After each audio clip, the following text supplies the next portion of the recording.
잠언 29번째 시간입니다. 오늘 말씀은 잠언 15장 23절부터 33절 말씀입니다.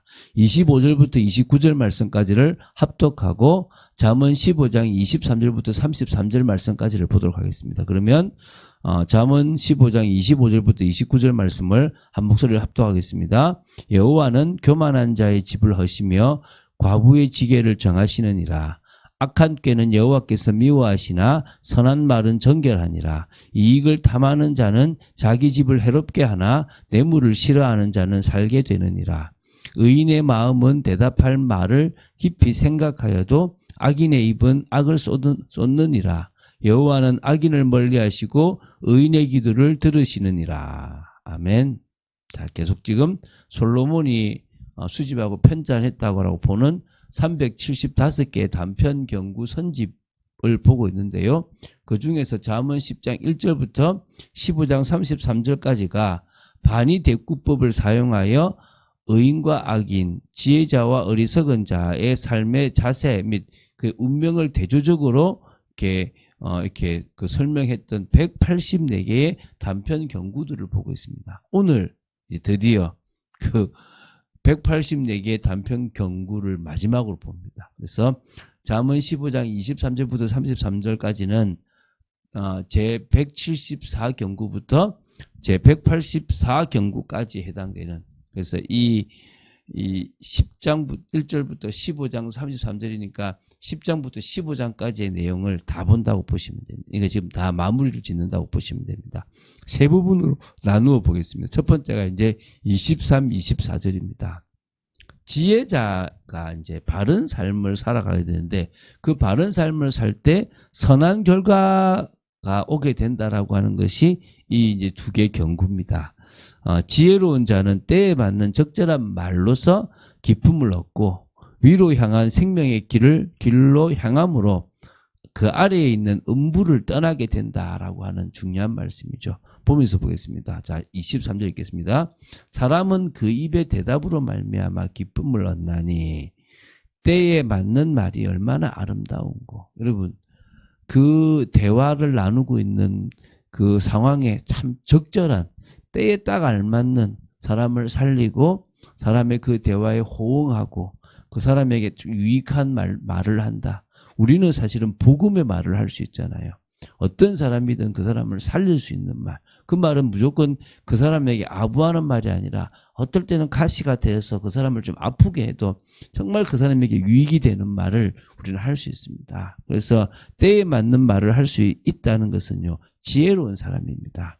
때에 맞는 말을 말을 대답으로 하면 말하는 사람이나 또 그 말을 듣는 사람이나 기쁨이 넘치고 참 아름답다라고 볼 수 있잖아요.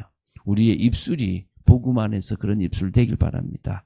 24절입니다. 지혜로운 자는 위로 향한 생명길로 말미암음으로 그 아래에 있는 서울을 떠나게 되느니라. 지혜로운 자가 지향하는 삶이요, 위로 향한 생명의 길이라는 부분이 중요하죠. 그러면 그래서 아래로 있는 음부의 길을 떠나게 된다. 그러니까 저 높은 하나님 나라를 향한 천국을 바라보는 삶이라고 보면 돼요. 여러분, 잠언이라고 해서 지혜의 말씀, 세상에 그런 게 아니라 정말 영적인 부분까지 포함되어 있는, 그래서 우리는 없어져 버릴 이 세상이 아니라, 그래서 내려갈 음부가 아니라 우리의 죄를 해결함으로 주님을 온전히 바라보고 경외하고 또 주님을 사랑함으로 우리는 뭐요? 정말 저 영원한 세계 생명길을 바라봅니다. 자, 25절부터 29절입니다. 5경구인데요. 의인과 악인의 모든 행위에 대해서 여호와의 일관된 보응을 이렇게 대조했던 그런 경구입니다. 여호와께서는 의를 행하는 자는 사랑하시고 은혜를 베푸시지만 악을 행하는 자는 미워하시고 멸리하시며 해를 당하게 하신다는 것입니다. 그래서 우리가 뭐요? 정말 의를 따라가죠. 그게 율법이잖아요. 그럼 우린 율법 끝났다면서요. 우리는 성령의 역사 속에서 우리에게 주어진 다시 청지기의 삶, 또 우리에게 주신 정말 사명 감당하는 삶을 살아가는 게 진정으로 의를 행하는 삶입니다. 자기를 위해서 살아가는 삶은 악을 행하는 자의 삶이잖아요. 그렇죠? 자, 우리 25절입니다. 여호와는 교만한 자의 집을 허시며 과부의 지게를 정하시느니라. 그러니까 다시 말하면요, 교만한 자나 과부나 여호와께서 대하시는 모습은 이렇게 같아 보일 처럼 보이지만 사실 다릅니다. 오히려 교만한 자를 어떻게 하십니까? 멀리 하시고, 오히려 과부는요, 그 당시 겸손하다고 보면 됩니다. 왜냐하면 그 당시에 사회적 약자고, 교만한 자들로 억압을 받는 자라고 보시면 됩니다. 자, 하나님은 절대 교만한 자를 그냥 두지 않습니다. 그 집을 허물어 버리시기도 하고, 그가 세웠던 많은 것들을 아무 의미 없다라고. 그래서 바벨탑 짓는 것도 하나님께서 멈추게 하셨잖아요. 우리 사람들이 허물었다 그러는데 하나님은 바벨하셨습니다. 언어를 혼잡게 하신 거죠. 언어를 혼잡게 하시니까 탑 짓는 것이 멈춰졌고, 그리고 탑이 허물어졌다고 보시면 되겠죠. 그리고 하나님은 뭡니까? 교만한 자의 쌓았던 모든 나름대로의 모든 것들 다 허물어 버리십니다. 그러나 과부를 괴롭혀서 과부의 어떤 그런 어떤 경계석이나 지계석 자체를 어떻게 자기 걸로 뺏어가려고 하는 사람을 지켜주시고 그 과부를 보호해 주신다는 겁니다. 그 악한 자로부터. 그래서 그런 의미에서 하나님은 공의로우시고 하나님은 진실하시고 사랑이 많으신 분이심을 믿으시기 바랍니다. 26절입니다. 악한 꾀는 여호와께서 미워하시나 선한 말은 정결하니라. 비슷한 말이죠. 그죠? 그러니까 꾀를 내도요, 사람을 살리고 유익이 되는 꾀를 낸다면 그 지혜잖아요. 근데 악한 꾀는 악입니다. 하나님은 그런 것들을 원치 않습니다. 어떤 악한 계획이 성사되기 이전에 마음속에서 무언가를 은밀하게 계획하고 있는 그 모든 것들을 하나님은 다 판단하시고, 그래서 선한 계획, 선한 말은 정결하다는 부분을 우리는 이해해야 될 줄 믿습니다. 27절입니다. 이익을 탐하는 자는 자기 집을 해롭게 하나 뇌물을 싫어하는 자는 살게 되느니라. 이익을 탐한다는 말은 뇌물을 받고 불법 재판하는 악한 재판관, 그에 준하는 사람들이라고 보면 됩니다. 그러나 뭐죠? 정말 뇌물을 정말 싫어하는 그런 자는 누굽니까? 정말 하나님 앞에 바로 서고 자기 이익이 아니라 공공의 이익을 따라 하나님이 원하시는 공의를 세워나가는 겁니다. 그럼 당연히 심판을 면할 뿐만 아니라 살게 되겠죠. 28절입니다. 의인의 마음은 대답할 말을 깊이 생각하여도 악인의 입은 악을 쏟느니라. 그렇죠? 진짜 의인이라면 저 사람에게 유익되고 지금 이 삶에 또 하나님께서 기뻐하시는 말을 생각하기 위해서 깊이 생각하고 어떤 말이 가장 사람을 살리고 어떤 말이 하나님의 뜻을 이루고 하나님을 기쁘시게 할 말인가를 고민할 거 아니겠습니까? 그러나 악인의 입은 그런 고민 안 합니다. 그냥 자기 감정을 쏟아내버립니다. 그렇잖아요. 하고 싶은 말 다 해버리죠. 그게 결국은요, 부메랑처럼 돌아올 것인데도 쏟아내는 겁니다. 그래서 여러분, 우리가 그런 말을 할 때, 참 안타깝구나. 막 정지할 필요는 없고요. 우리는 조금 더 생각하고, 조금 더 깊이 있게 그 말을 하나님이 기뻐하시는 말들을 찾아내야 될 줄로 믿습니다. 29절입니다. 여호와는 악인을 멀리하시고 의인의 기도를 들으시느니라. 당연하겠죠. 선하신 분이십니다. 그분은 공의로우신 분이고 그분은 진실하신 분이십니다. 당연히 악을 멀리할 뿐만 아니라 그 악을 행하는 악인까지도 멀리하시게 되어 있습니다. 그 말은 하나님은 그와는 관계를 맺지 않으신다는 겁니다. 공동체 축복을 누리게 하지 않는다는 겁니다. 여러분, 우리가 하나님과의 공동체가 안 되면 우리 인생은 끝입니다. 우린 주 없이는 살아갈 수 없는 존재라는 사실을 기억해야 됩니다. 결국 그 사람은 죽음에까지 이르게 됩니다. 그러나 주님과 함께 하길 원하고 지혜를 사랑하고 정말 하나님의 은혜를 사모하고 하나님의 뜻을 이루는 목적이 있는 삶을 살아가려고 한다면 그 사람은 의인입니다. 그가 하는 모든 기도는 하나님이 들으시고 하나님은 응답하시는 줄 믿으시기 바랍니다. 자, 마지막으로 30절부터 33절입니다. 훈계가 있다면 그 훈계를 순종하라라고 독려하는 4개의 경고입니다. 훈계 순종하는 것이 지혜로운 일이고 자기의 생명을 보존하는 일이다라고 지적하고 있는 거예요.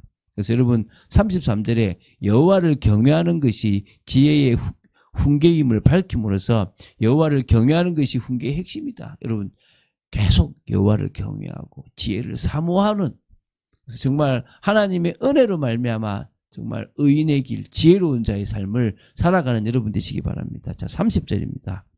눈이 밝은 것은 마음을 기쁘게 하고 좋은 기별은 뼈를 윤택하게 하느니라. 눈이 밝다는 것은 세상적으로 밝고도 깨끗한 마음으로 볼 수도 있겠죠. 그러나 뭡니까?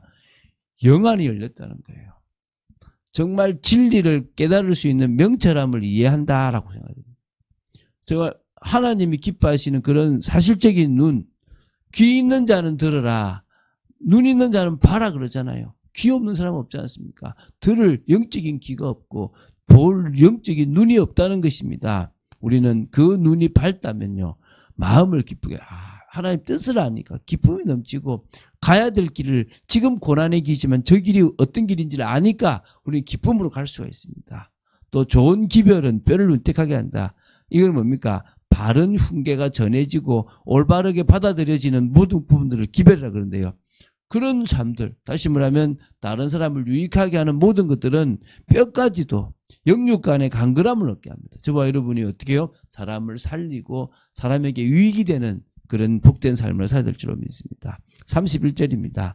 생명의 경계를 듣는 귀는 지혜로운 자 가운데 있느니라. 생명의 경계란 것은 지혜자의 견책, 질책 및 교훈을 가리킵니다. 다시 말하면 복음의 메시지, 하나님의 말씀을 듣는 자는 지혜로운 자 가운데 있는 건 당연할 것입니다. 우리가 세상의 말이 아니라 하나님의 말씀을 가장 우선에 두고 듣는 여러분 되시기 바랍니다.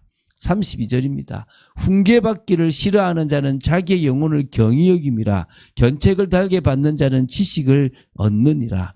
훈계받기를 싫어한다는 표현이 도무지 통제할 수 없는 무분별한 삶의 자세를 지적하는 부분이라고 보시면 되고요. 더불어 마땅히 새겨 듣고 순종해야 될 훈계를 가볍게 여기고 무시하거나 멸시하는 태도를 지칭하기도 합니다. 우리는 부모의 훈계뿐만 아니라 정말 목회자의 훈계, 성경의 훈계, 이런 부분들을 귀 있게 듣고 그 속에서 우리의 영혼을 중요하게 여기고 따라가야 되고요. 그래서 주님이 교훈하고 책망하는 것이 있다면요, 달게 받아 하나님이 원하는 그 지식을 얻어야 될 줄로 믿습니다. 자, 33절입니다. 여호와를 경외하는 것은 지혜의 훈계라. 겸손은 종기의 길잡이니라. 여러분, 결국 우리는요, 세상에서 지혜를 얻는 게 아닙니다. 여호와께서 지혜를 주셔야 되는 줄 믿으시기 바랍니다. 여호와께서 우리와 함께 하시면 끝나는 겁니다. 그래서 여호와를 경외하는 것은 지혜의 훈계라 그랬습니다. 그래서 여호와를 경외하는 겸손한 자에게 하나님이 은혜를 주십니다. 그리고 그에게 하나님은 복을 주시게 돼 있습니다. 그래서 여러분, 겸손은 종기의 길잡이라. 정말 우리가 겸손하고 또 하나님을 높이고 하나님께 영광되는 삶을 산다면 종기로 갈 수 있는 영화로운 길로 가는 겁니다. 우리는 하나님이 아니잖아요. 우리는 연약한 인간입니다. 그런데 우리가 주님을 의지하고 믿음으로 나아가면 하나님처럼 영화로운 자리에 우리를 세우신다 그랬습니다. 세워주시지 않아도 감사한데 그런 축복을 주신다 그랬습니다. 자, 10장 1절부터 시작해가지고 솔로몬의 375경구 중에서 전반부인 184개를 지금 봤습니다. 그 마지막 절이 이제 184, 이제 그 네 번째인 시편, 잠언 15장 33절이잖아요. 여기에 가장 중요한 게 뭡니까? 한마디로 여호와를 경외하는 거예요. 이 여호와를 경외하는 것이 지식, 지혜의 훈계, 그리고 그 훈계라 그러고요. 또 우리가 그 여호와를 경외할 수 있는 겸손한 마음이 종기의 길잡이라고 그럽니다. 오늘 우리가 그런 복된 삶을 살고 또 우리의 불치병까지도 우리의 모든 질병까지도 치료하실 수 있는 그분만을 의지하고 믿음으로 나아가야 될 줄로 믿습니다. 그런 축복을 누린 여러분 되시기를 주 예수 그리스도로 축원드립니다. 주는 그리스도시요 살아계신 하나님의 아들이심을 고백합니다. 끝까지 주님만을 의지하고 믿음을 가지고 나아가는 저희들 되기 원합니다. 말씀 따라가는 축복 속에 독재들을 지켜주시고 인도하여 주시옵소서. 주님 사랑합니다. 주님의 은혜 속에 있기를 간절히 소원합니다. 오늘도 힘주시고 역사하여 주시옵소서. 주 예수 그리스도 이름으로 기도드립니다. 아멘.